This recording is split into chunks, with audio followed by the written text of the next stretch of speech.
Hello, Namaskar. This is Firstpost and you're watching Vantage with me, Palki Sharma.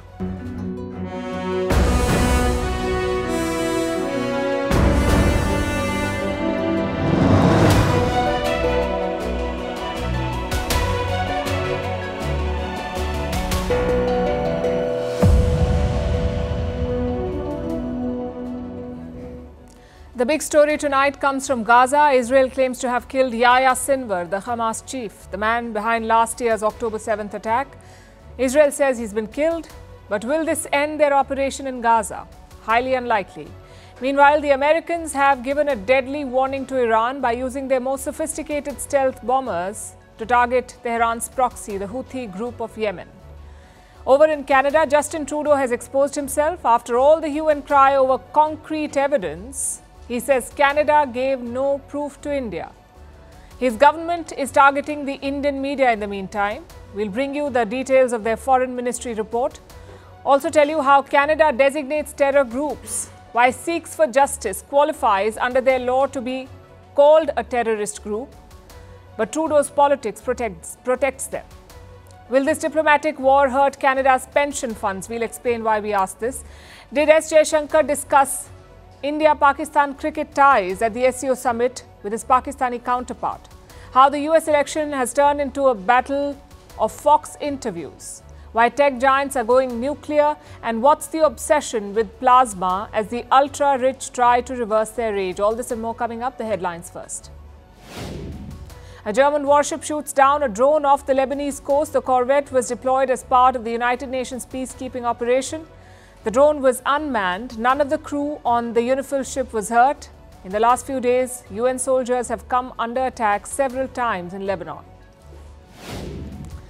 Iran's top diplomat is on a rare visit to Egypt. He is the first Iranian foreign minister to visit Cairo since 2013. The minister met Egyptian President Abdel Fattah al-Sisi. Both leaders warned against the expansion of the regional conflict and called for intensifying efforts towards ceasefires in Gaza and Lebanon. Security forces in Mozambique opened fire to disperse hundreds of protesters. They were supporters of an opposition candidate who claims to have won the 9th October election. The protest began after the ruling party was declared the winner in an opposition stronghold. The nationwide official results are due on the 24th of October. Russian MPs back a ban on propaganda advocating for childless lifestyles. Moscow calls it Western liberal ideas. The proposed legislation would apply to media, advertising and films. Russia is facing an aging population and low birth rates. This demographic slump is a threat to its economic future. And Kylian Mbappe is shocked to see his name linked to a Swedish rape investigation. His lawyer insists that the Real Madrid star has done nothing wrong. Last week, after being ruled out of France's squad due to an injury, Mbappe had gone to Stockholm, where the alleged incident took place.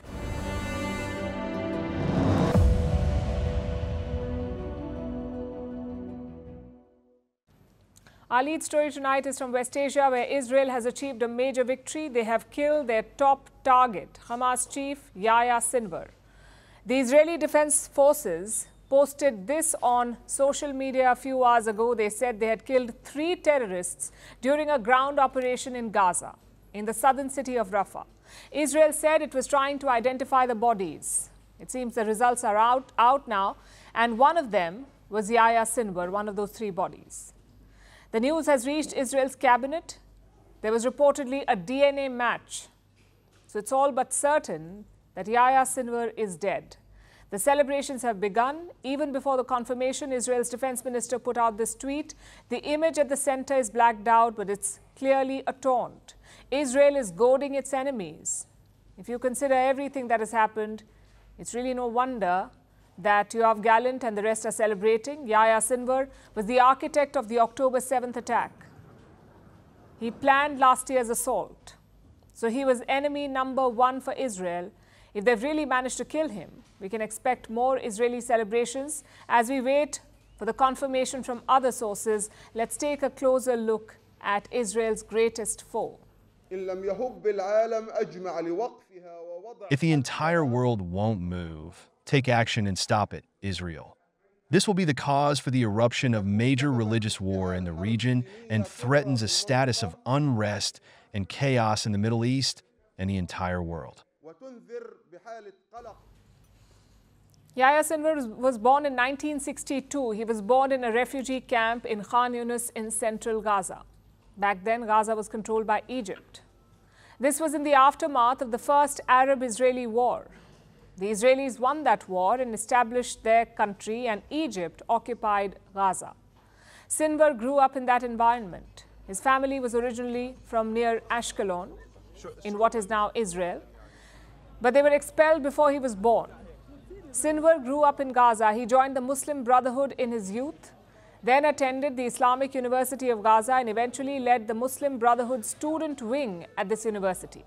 After graduating, Yahya Sinwar founded Majd, an organization that tracked down Palestinians who collaborated with Israel, a sort of a secret police. The organization would often kill the collaborators, people who worked with Israel, Palestinians who worked with Israel. And that is how Sinwar ended up in prison. He was arrested in 1988, given 4 life sentences and an additional 30 years in prison for his role in founding Majd. Sinwar ended up spending 23 years in prison. He was never supposed to be released, but Israel had to let him go in the year 2011 as part of a prisoner swap deal with Hamas. Hamas captured an Israeli soldier called Gilad Shalit in 2006. They held the soldier in Gaza for over 5 years. Israel failed to rescue him, so they agreed to the prisoner swap. Israel released 1,027 prisoners in exchange for 1 soldier. And one of those released prisoners was Yahya Sinwar. And this is Sinwar after he was released. It's really an indescribable feeling. There is no doubt that this is a nationalistic event par excellence. It is one of the big strategic events in the history of our people's cause in the past years. So we are living a moment of unusual joy. As soon as Sinwar was free, he was elevated to the position of senior Hamas leader, something like the group's defense minister. In 2017, Yahya Sinwar became the leader of Hamas in Gaza, and he used this position to plan and execute the October 7th attack. In August, Sinwar rose even higher this August. He was made Hamas's political chief, the group's top leader. He succeeded Ismail Haniyeh, who was assassinated in Iran. So for the last 2 months, Yahya Sinwar has been Hamas's paramount leader, or was Hamas's paramount leader, and now Israel has finally killed him. His death will mark a new phase in the Gaza war, that much is certain. But will Israel start wrapping things up now? Will they halt their offensive in Lebanon? Will peace finally return to West Asia? Probably not. Even though Sinwar is dead, Hamas still has Israeli hostages, and we've seen how fateful hostage negotiations can be. Meanwhile, Israel is on the war path with Hezbollah. It also attacked Syria today and has promised to strike Iran in the near future. So Sinwar's death probably won't usher in an era of peace, but Israel will celebrate his demise nonetheless.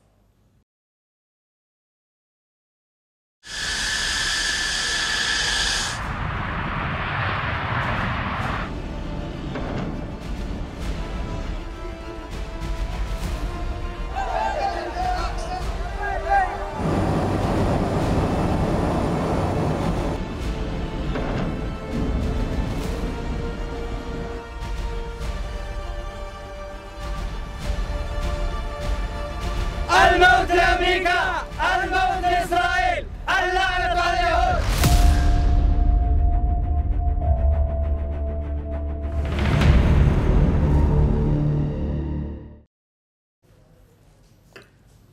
So Yahya Sinwar is dead, Israel is celebrating, but that's not all that's happening in West Asia. You also have the United States. They're stepping up their actions in the region, and they have taken aim at one of Israel's enemies, the Houthi rebel group in Yemen. The Houthis are backed by Iran. They are part of Iran's axis of resistance, or as Israel calls it, the axis of evil. The Houthis aren't really a major player in the West Asian conflict. They're more of a support faction. They mostly target international trade, the ships sailing through the Red Sea. The Yemeni Houthi armed forces carried out 2 military operations. The first targeted the American oil tanker Olympic Spirit. The ship was targeted in the Red Sea with 11 ballistic missiles and 2 drones, and it was directly and severely hit by the grace of Allah. That was a Houthi spokesperson. He announced their latest attack. It took place last week, and this is what the Houthis are most famous for: attacking ships. They've been doing it since last November, but yesterday it seemed that the US had finally had enough. They brought out the big guns, the B-2 Spirit, America's heavy strategic stealth bomber. The B-2 is almost undetectable. It has never been shot at. Enemies usually do not spot it until it's too late. The B-2 is one of the aces up America's sleeve, and they brought it out against the Houthis yesterday. The US then released a statement. They targeted 5 Houthi weapon depots. The depots weren't exactly special. They were fortified and located underground. But they did not contain any special munitions. So then why did the US bring out the B-2s? Why unleash such a powerful weapon? Well, this is a statement from the US Defense Secretary Lloyd Austin. Look at this part. It says, this was a unique demonstration of the United States' ability to target facilities that our adversaries seek to keep out of reach, no matter how deeply buried underground, hardened, or fortified. He's saying it loud and clear. It was a demonstration of America's ability to penetrate any military installation, no matter how deep underground. Each B-2 can enter enemy territory undetected and drop dozens of bombs all over the place, including this monster, the Massive Ordnance Air Blast, or MOAB, colloquially known as the mother of all bombs, MOAB. The MOAB has the destructive force of 18,000 pounds of TNT. It's the US military's most powerful non-nuclear bomb, and it's usually delivered by B-2 stealth bombers. That is the message that America is sending. This demonstration was not really for the Houthis, it was for their backers, the Iranians. Iran has been quite vocal lately. It fired about 200 missiles at Israel on the 1st of October, and after that, it has kept threatening the Israelis, warning them to not launch a retaliatory attack.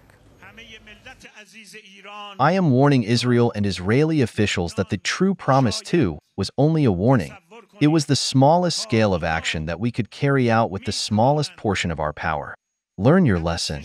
We say it now, and you are aware that when we say it, we take action. Be careful not to make a mistake again. If you do, and target us in any way, whether in the region or in Iran, we will strike you in a painful manner again. That was the latest threat issued by the commander of the Islamic Revolutionary Guard Corps, Hossein Salami. Every Iranian official has been repeating the same line. They keep warning Israel to not attack. But Israel is planning an attack anyway. The US has been trying to get Israel to tone down its response. Israel has agreed to only target military sites of Iran, instead of going after Iran's nuclear or oil facilities. This is probably the best deal that Joe Biden is going to get from Netanyahu. So the next step is stopping a retaliation from Iran. If Iran responds to an Israeli attack, there's no telling what will happen.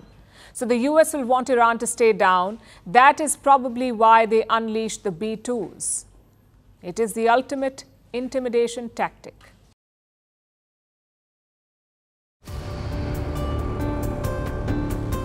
It was primarily intelligence, not hard evidentiary proof. India was itself hosting G20. We had the opportunity of making it a very uncomfortable summit for India. The Indian government made a horrific mistake.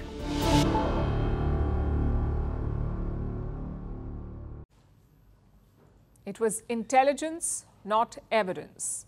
Justin Trudeau has admitted it, that his government gave no proof to India. And with this statement, he stands exposed. Trudeau destroyed India's relationship with Canada without having any evidence. We have it from the horse's mouth. Listen to this again. And at that point, it was primarily intelligence, not hard evidentiary proof. So we said, well, let's work together and look into your security services, and maybe we can get that done. Trudeau was at a public inquiry yesterday. He was testifying about foreign interference in Canada and his government's response to it. More specifically, this inquiry is looking into Trudeau's own shortcomings. So the spotlight was directly on him, and that's what he's trying to deflect by shifting the blame to India.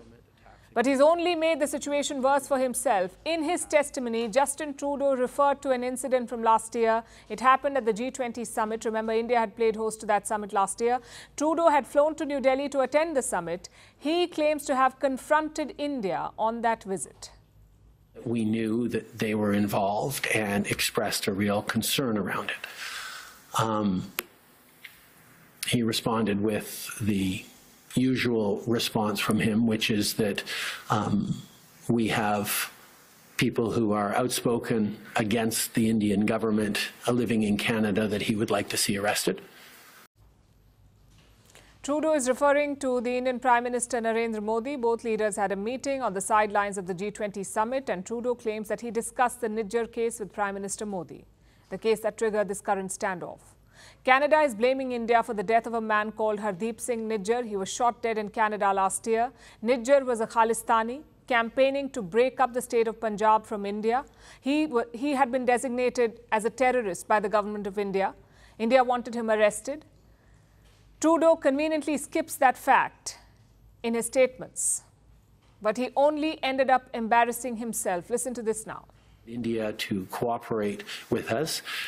Their asks of us was, well, how much do you know? Give us the evidence you have on this. And our response was, well, it's within your security agencies. You should be looking into how much they know. You should be engaging. It's, oh, no, tell us what you know. Show us the evidence. Trudeau says India asked his government to show the evidence. And how did Canada respond? By telling India that you should look into this. In other words, Canada had no concrete evidence to support their claims, and they expected India to find the evidence just on the basis of Justin Trudeau's words. Like we said yesterday, he's in the trust me bro phase. And this whole spat with India is a result of that. Needless to say, it couldn't have been more bizarre. It shows how Trudeau handled, or rather mishandled, the whole situation. He blamed India in the Canadian Parliament. He sabotaged an important bilateral relationship just on the basis of what he calls preliminary intelligence. And this happened 1 year ago. So Trudeau had enough time to make amends, to fix the damage, or to provide the evidence to back up his claims. He did neither. Canada still hasn't given any evidence to India. Since September of 2023, the Canadian government has not shared any shred of information with us. As regards the allegations, PM Trudeau's own admission yesterday would indicate the value of these allegations. As regards our stance, we will naturally reject false imputations against our diplomats. New Delhi says Canada has not shared any shred of information. But 3 days ago, the Canadians upped the ante. They accused 6 Indian diplomats of serious crimes like murder and extortion. This fiasco is backfiring on Trudeau. It has severely undermined whatever was left of his credibility. It is becoming increasingly difficult to take him seriously now, especially after yesterday's testimony. Only intelligence but no hard proof, he says. This admission will haunt Trudeau. No mature country would give much weight to such claims. Intelligence by its very nature needs substantial corroboration to be credible. Otherwise, you end up with disasters like the Iraq War, where the West attacked the Saddam regime without any concrete proof of the weapons of mass destruction. Trudeau is walking the same path. His statements on India got all the attention yesterday, but he took aim at the opposition too, the Canadian opposition. He said the Conservatives have been compromised. That's the opposition party, the Conservatives. He said that their MPs are involved in foreign interference campaigns. Again, Justin Trudeau claims that he has specific intelligence and that he can name the compromised lawmakers, but he did not name them. As expected, the Conservatives have issued a sharp reaction. Their leader is a man called Pierre Poilievre. He's also the leader of opposition in Canada. Poilievre has dared Trudeau to release the names of these compromised lawmakers. And he did not mince his words. He said Justin Trudeau is lying. and that China helped him win the last 2 elections. In fact, Trudeau was grilled on that too, on Chinese interference, Chinese meddling. Unlike India, there is plenty of evidence to suggest that China is meddling in Canada, that it meddled in the Canadian elections to help Trudeau win. They even caught a compromise lawmaker last year. His name is Hang Dong. Dong lobbied a Chinese diplomat to keep 2 Canadians inside a jail in Canada.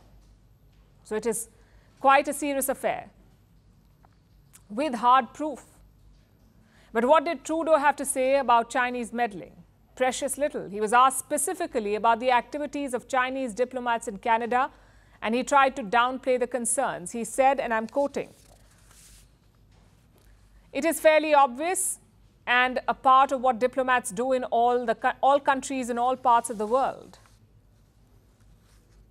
So it seems Trudeau doesn't see an issue with Chinese meddling, even when there is proof. But do the people of his country agree?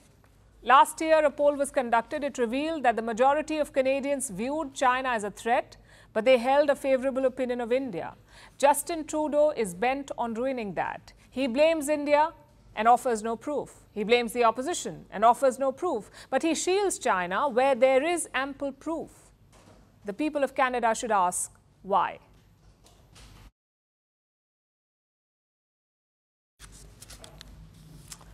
Say what you want about Justin Trudeau, but you cannot deny one thing. He believes in freedoms, like the freedom of expression or freedom of press, unless, of course, you're Indian press, in which case you're branded fake news. Let me show you a report by the Canadian government.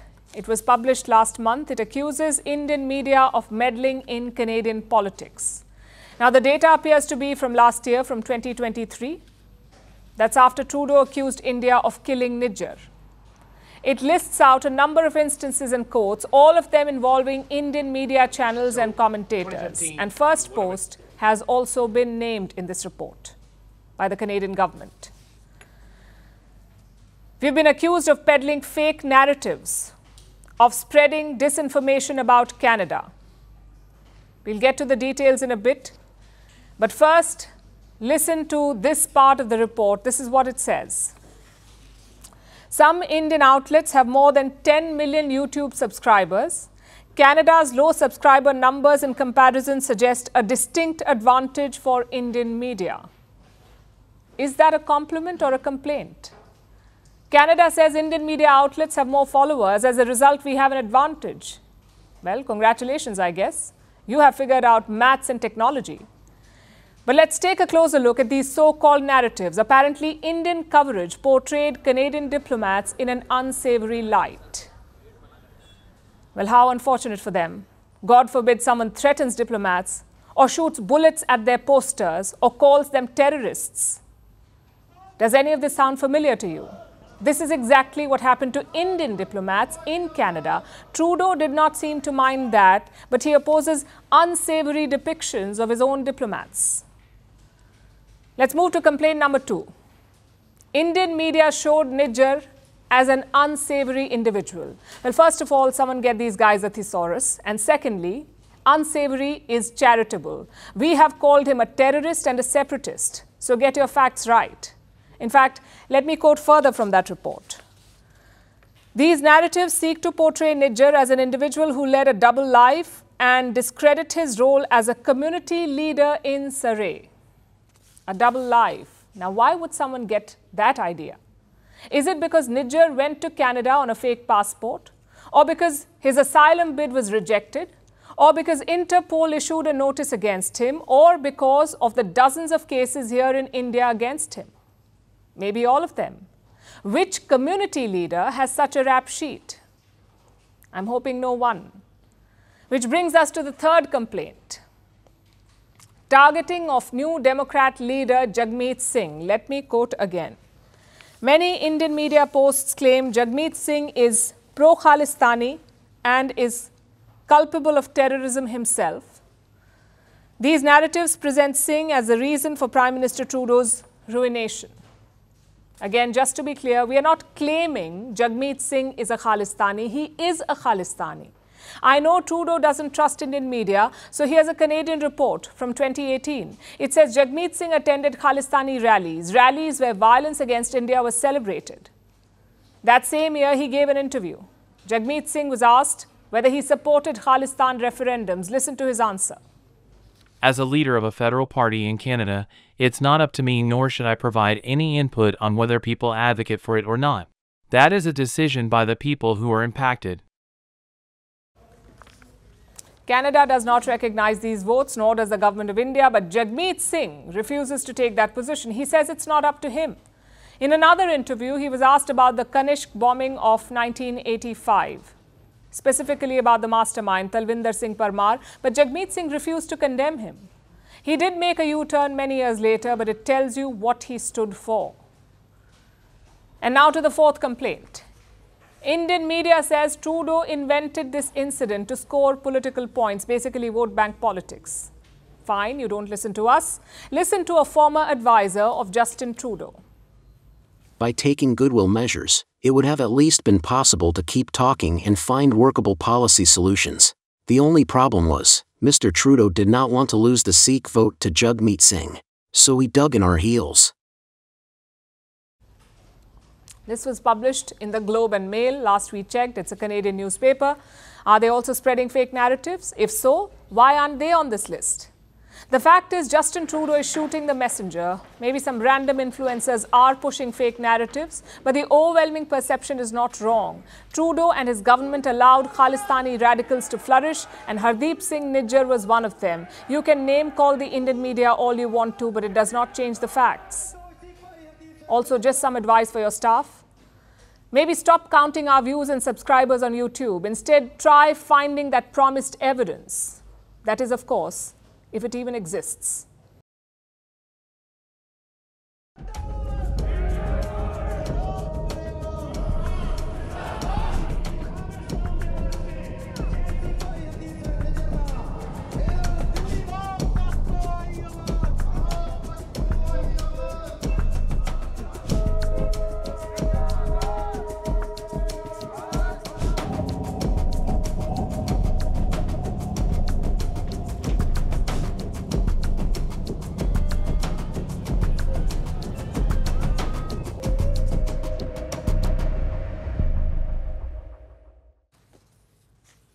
Sikhs for Justice. It's a name you may have heard many times on this show. India has banned this organization. It's been declared a terrorist group. But for Canada, SFJ or Sikhs for Justice is an activist agency.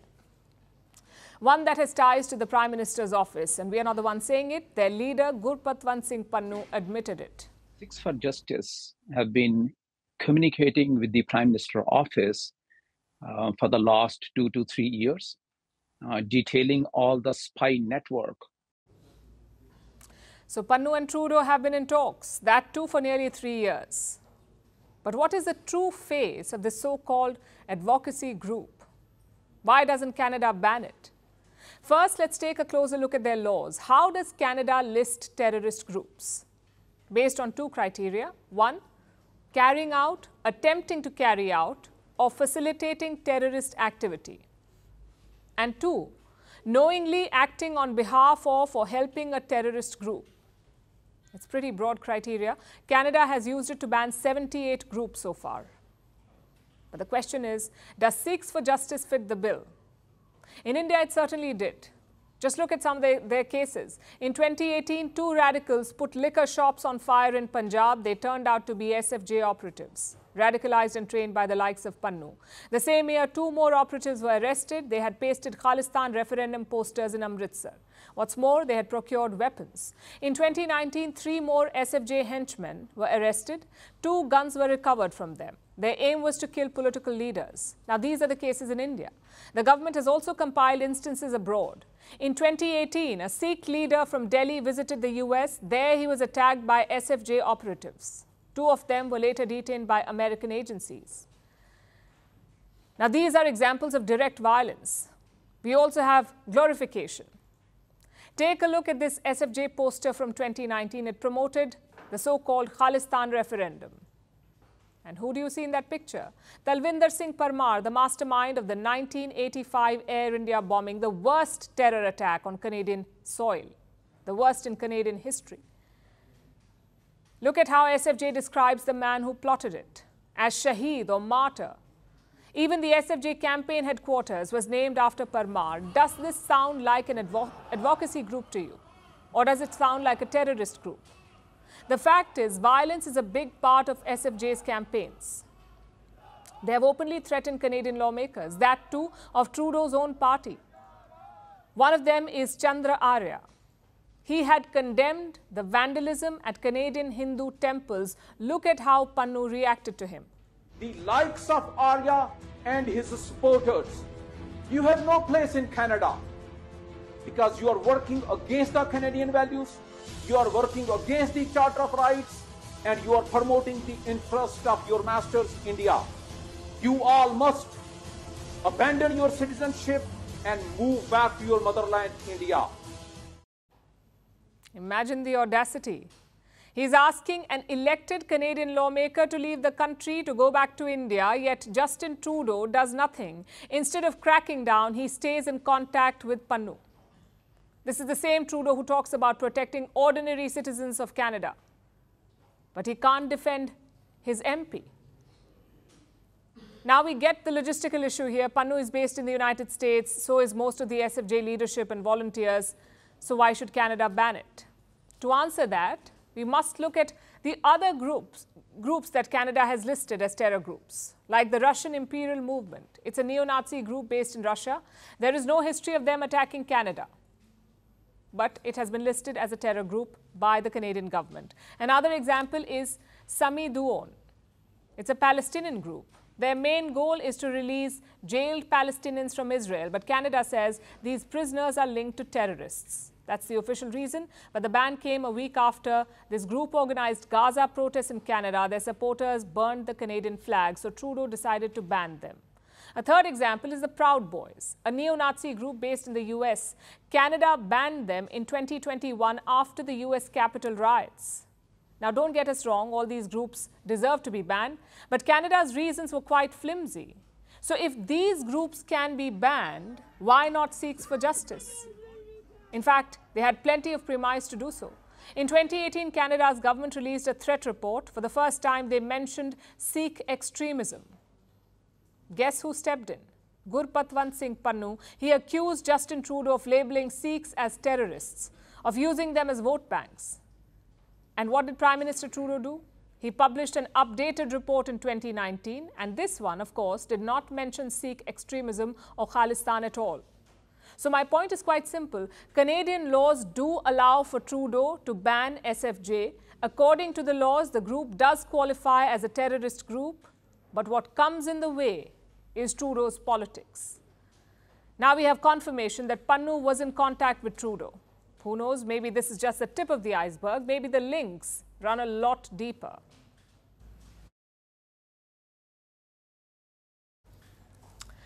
So India's relationship with Canada has hit rock bottom. The standoff may be diplomatic, but it will have wider consequences. I'll give you an example. Leading Canadian pension funds have invested in India. They have holdings worth billions of dollars in the Indian stock market.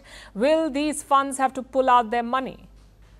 And what about people-to-people ties? Reports say India is planning for all kinds of scenarios, including a potential shutdown of consulates and visa delays. Our next report explores these challenges. India and Justin Trudeau are on a warpath. The Canadian Prime Minister insists he wasn't trying to pick a fight. As I've said a number of times, we are not looking to provoke or create a fight with India. His Foreign Minister Melanie Joly too wants engagement. To be clear, we're not seeking diplomatic confrontation with India. But with India downgrading ties, any hope for a dialogue now seems like a long shot. How will this impact the India-Canada relationship? Some signs of strain were already visible. Last year, when Trudeau triggered the bitter fight with India, it had an immediate fallout on the trade relationship. India and Canada were discussing a free trade pact. The negotiations were immediately put on hold. Needless to say, it's now off the table. More significantly, Canadian investors may start rethinking their investments in India. Canadian investment funds are among them. Canada's pension funds and private investors have poured in at least $21 billion into India in the last 5 years. This includes names like Brookfield Asset Management and Fairfax Financial. For the moment, they seem to be sitting tight. There is no significant change in their Indian holdings so far.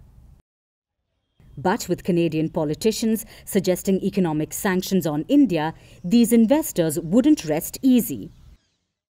A bigger worry are the visas. India has downgraded its ties with Canada and expelled 6 Canadian diplomats. Already, the Canadian mission in India was operating with reduced staff. Last year, New Delhi had demanded a reduction in staff from Ottawa. It led to the departure of over 40 Canadian diplomats from India, effectively reducing Canada's presence by 2/3. Will the processing of visas take a hit? So far, Canada hasn't indicated so. Reports say Ottawa wants to keep its consulates open in India, but New Delhi is preparing for a complete and total shutdown. Canada wouldn't like that because it would end up hurting one of its biggest source of incomes, the Indian students, those who want to study in Canada. Over 400 Indian students currently study in Canada, and they contribute millions to the Canadian economy. Experts are already warning about a shift. Reports say Canada could see a 20% fall in student interest from India. There is still a chance for Ottawa to avoid these outcomes, but with Trudeau on a war path against India, it seems things will only go downhill from here.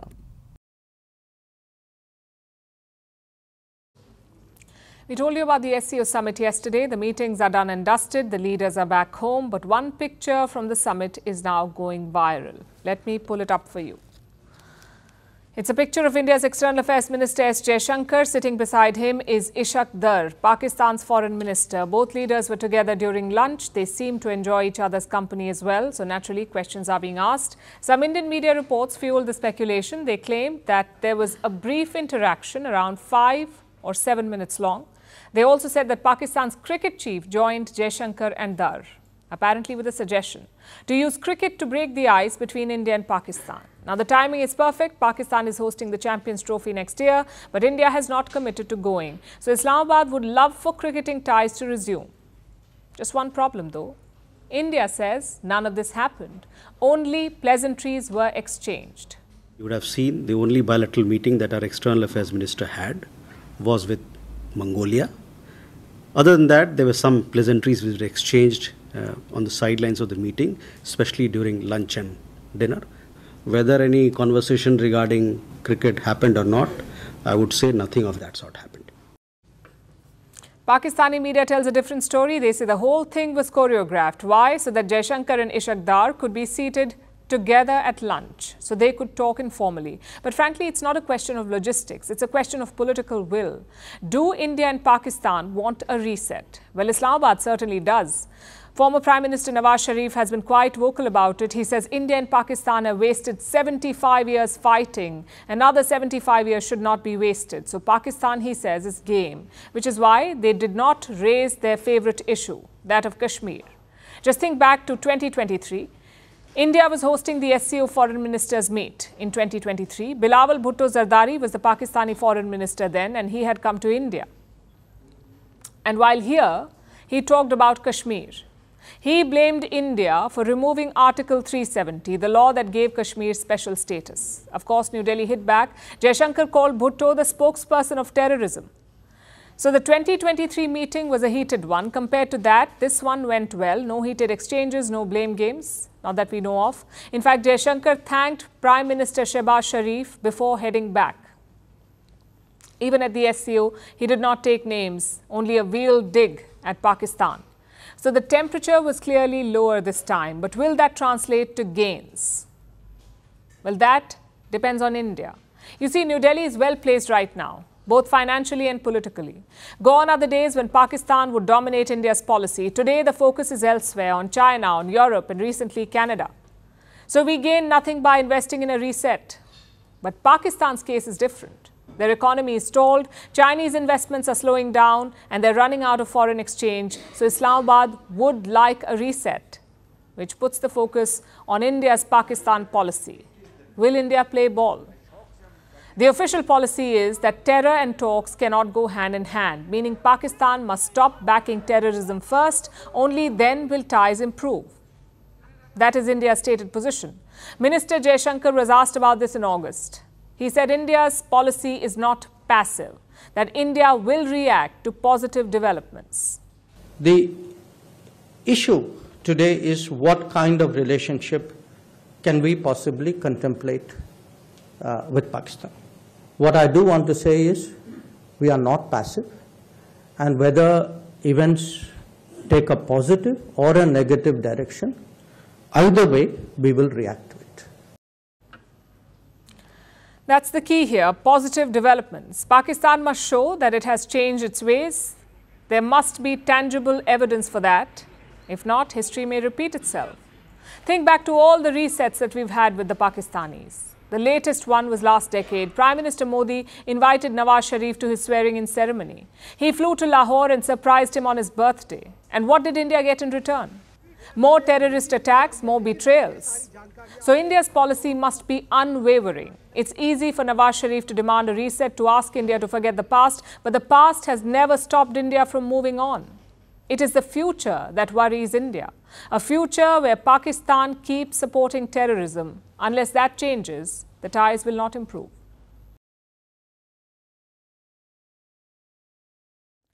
In the US election, campaigning is on in full swing. Both candidates are on a media blitz. Yesterday, Kamala Harris gave an interview to Fox News. The conversation was short, but it was very combative.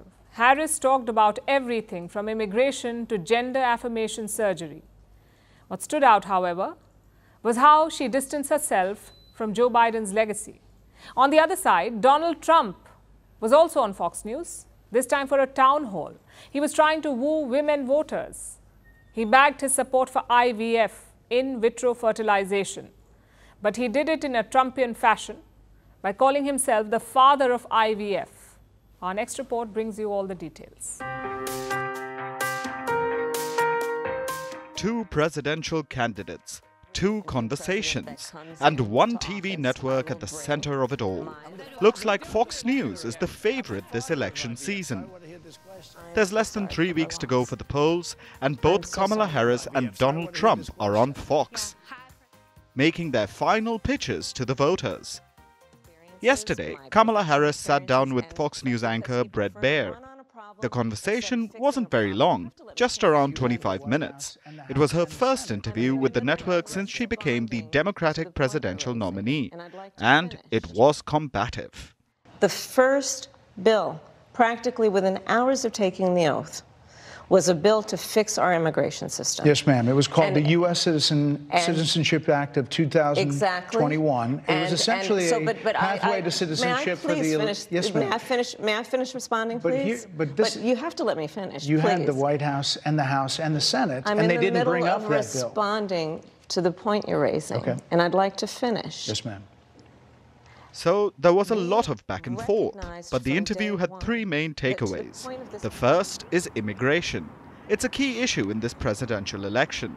Kamala Harris was asked about her stance and her many flip-flops. I do not believe in decriminalizing border crossings, and I've not done that as vice president, and I will not do that as president. Another issue of contention was taxpayer-funded gender reassignment surgery for prisoners. Kamala Harris had supported it in the past. The Trump campaign has slammed her on the basis of this. So she was questioned about it, and Harris had only one thing to say.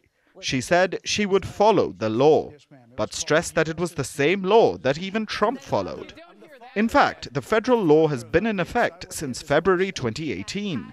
Which brings us to the third issue, Harris's predecessor, Joe Biden.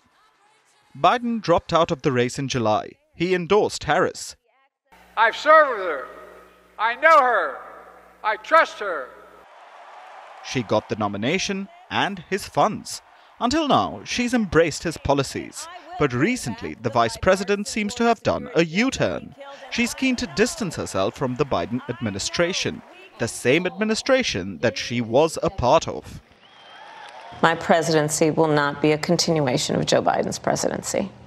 And like every new president that comes into office, I will bring my life experiences, my professional experiences, and fresh and new ideas. I represent a new generation of leadership. So, combative and brief. That was Harris's stint at Fox News. And what did Trump's interview look like? Well, more of the usual. Donald Trump is no stranger to Fox News. He even dials in for morning shows, and the network has backed him throughout. So he chose to use Fox News to connect with an unlikely voter base, the women of America. And he tried to woo them in true Trump fashion. I'm the father. You don't hear that every day. I'm the father of IVF, so I want to hear this question. This was a Fox News town hall. Trump was connecting with women voters. We don't know how much being the father of IVF will woo them, but there's a clear strategy here. Harris's interview was in Pennsylvania, Trump's town hall in Georgia. These are swing states. Whoever wins them wins the presidency. So the candidates are on a media blitz. We don't know who will come out on top, but Fox News seems to be making the most of it. Now let's talk about big tech. It's going nuclear. And before you wonder, no, they're not building bombs. Silicon Valley is instead courting nuclear energy to power its pet project, artificial intelligence.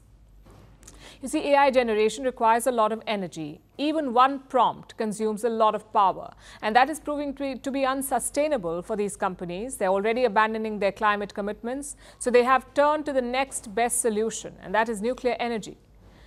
This way they can go green, but also power AI. Microsoft, Google, and now Amazon have embraced this strategy. But could it backfire? Is nuclear power the solution for big tech's energy needs? Our next report tells you. For years, nuclear power has been synonymous with catastrophe. It brings to mind meltdowns, radioactive fallout, and gripping dramas. Humanity has seen the worst of it. So many argued we should leave it where it belongs, in the history books. But Silicon Valley has some other ideas. We live in a world where technology is growing at a record speed. Artificial intelligence is already engulfing our lives. So big tech is bringing back nuclear power, this time to fuel the engines of AI. Recently, Microsoft made it to the headlines. The reason was this nuclear reactor. It's located on the notorious 3 Mile Island. This was the site of America's most infamous nuclear accident. Now Microsoft is reviving it. It's giving the reactor a second life, this time to keep the servers of the future running at peak efficiency. And Microsoft isn't alone. Google too is tapping into nuclear energy, but it's using small modular nuclear reactors. These are smaller and promise to be safer than the colossal reactors of the past. Amazon has joined the nuclear race as well. It has signed a deal with Dominion Energy to build a new reactor in Virginia. The purpose? To supply Amazon Web Services with enough power to sustain its colossal data centers. SMR, small modular reactors, are a huge piece of how we're going to solve this puzzle of getting to 100% clean electricity by 2035 while responding to all of the demand that will be created as a result of the data centers and the other and the new factories, et cetera, that are coming online. Now, these data centers are the heart of Silicon Valley's AI revolution. You can ask ChatGPT silly questions, but remember, each question is consuming a lot of power. For example, a year of using ChatGPT can power New Zealand for 3 months. Nigeria can run on that power for 4 months. So data centers are guzzlers of energy. Currently, they consume around 4% of all electricity in the United States. By 2030, that number could rise to 9%. So AI is extremely power hungry. And this is a problem for big tech. They promise to go green, yet the technology they are investing in is pushing them away from that goal. Both Google and Microsoft pledged to be carbon-free by 2030, yet their emissions have only increased since 2020. Microsoft's emissions are up by 40%, Google's by 48%. So big tech is turning nuclear, because that's the only answer that aligns with their climate commitments. How? Nuclear plants can operate at over 90% capacity. That means they provide a steady stream of power without the downtime that solar or wind energy need. But the road is anything but smooth. In the last 10 years, the US has decommissioned 7 nuclear reactors. Only 2 were turned on. Plus, the challenge is not the science, it's the regulations and public perception. People don't mind solar farms or wind turbines, but a nuclear reactor in their backyard, that's a different story. Despite growing support in surveys, nuclear power battles an image problem. There are concerns about safety and radiation. So as Silicon Valley races towards an AI-dominated future, it finds itself at a crossroads. Will nuclear power be the savior they need, or will regulations and stigma push them back? We don't know yet. But one thing's for sure. The energy landscape is changing. As AI grows smarter, how we use it will power our future.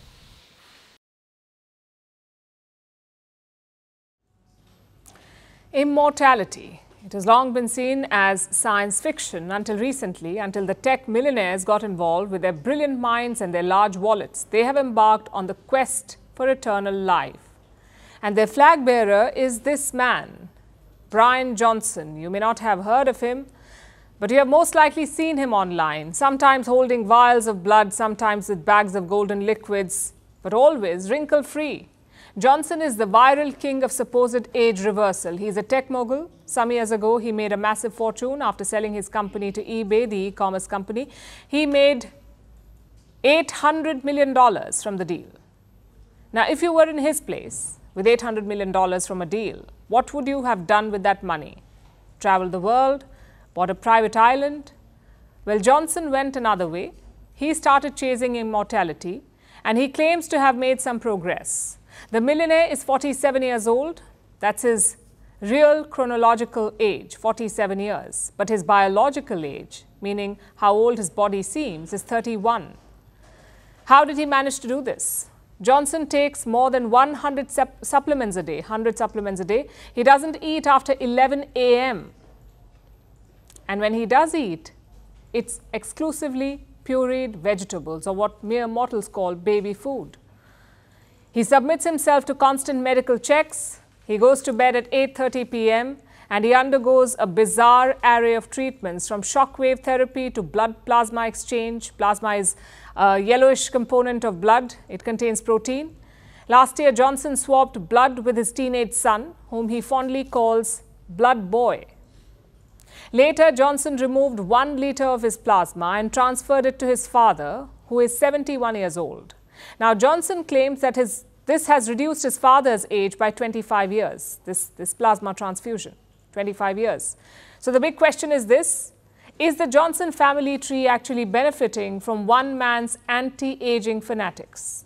Scientists are skeptical. They say markers of health like good blood quality or lung capacity are not markers of de-aging.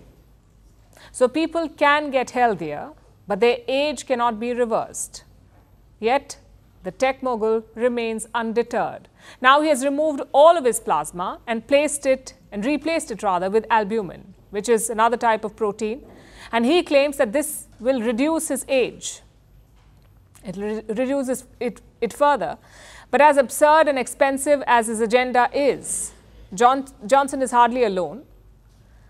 This is Peter Diamandis, a US entrepreneur. He regularly undergoes blood plasma exchange. Then you have Dave Asprey, another tech entrepreneur. He is on an anti-aging brain-boosting diet, which costs $16,000. Those who aren't changing their own biology are investing hundreds of millions of dollars in companies that are trying to do it, like Amazon founder Jeff Bezos and PayPal founder Peter Thiel. So this is the bold ambition of rich white men. They want to stop time. But at what cost? And this question is not about finances. This is a bigger, more existential question, if you will. Why do some people dread getting older? Why has this always been the case?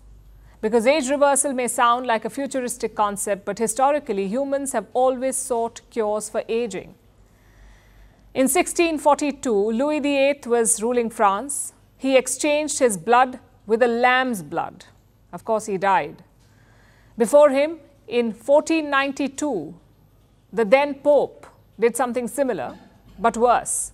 He drained the blood of 3 young boys and had it put in his body. All 4 people died soon after. In many ways, the so-called future of anti-aging is like its past, bizarre, morbid, but often a source of entertainment too. It is a spectacle of people with huge resources spending money, time and effort on a joyless pursuit that is most likely bound to fail. And even if it works, even if these tech moguls manage to reverse aging, what is the point of this long life that they're chasing with baby food and lamb blood?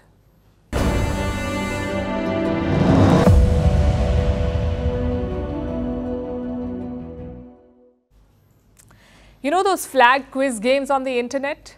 The game shows you a flag, you must guess which country it belongs to. A lot of people say it's nerdy and boring. Well, maybe not anymore, because let me tell you what happened in New Jersey. A woman was out on a walk this Tuesday. She passed a restaurant with a lot of flags, and in a fit of rage, she started tearing them down. Do you know why? Because she thought that they were Israeli flags. And this woman was a Palestine supporter, so she tore them down. But here's the problem. They were not Israeli flags. They were Greek flags. I guess the colors threw her off. Or maybe modern-day activism does not pay much attention to geography. Either way, the internet had a field day.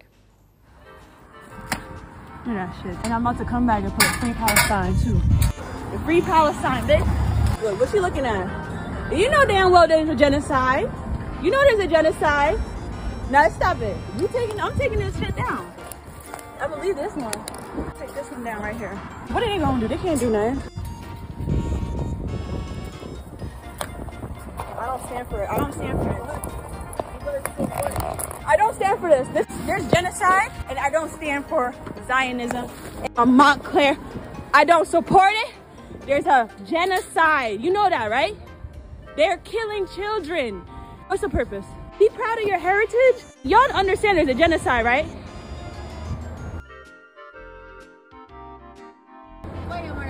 You understand, right? There's nothing against people who are Jewish, but this is not okay. This is Greek. Who's this? This is Greek. What? Really? Greek. Yeah. Oh, I thought it was Israel. My bad. Really? Yeah. Oh shit, my bad. Look, it looked like Israel. It's really not.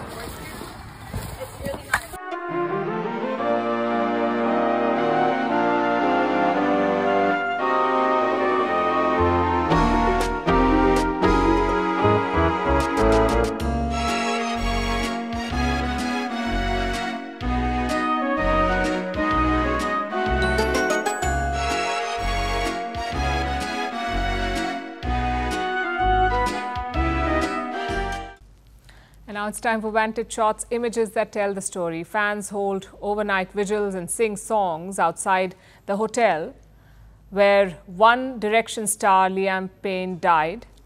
The biggest supermoon of the year illuminates the Hong Kong skyline, and the world's most talented Lego builders show off their unique creations in Denmark. Finally, we're taking you back in history. On this day in 1973, oil cartel OPEC announced an embargo on oil exports. It cut exports to the US and other countries that were giving military aid to Israel during the Yom Kippur War.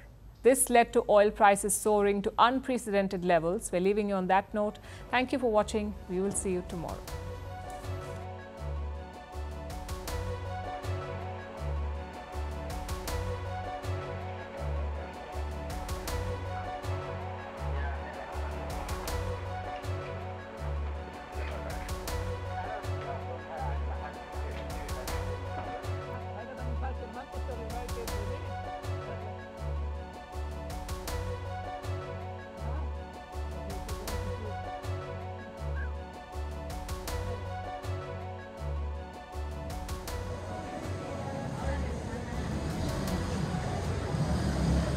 Count the stars, count the time, we will stay, light awake.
Firstpost decodes the U.S. election,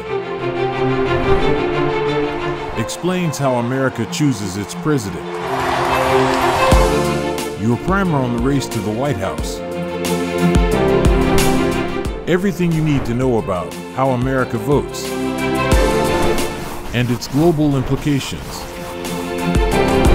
U.S. Election Explained, every Monday and Thursday only on Firstpost.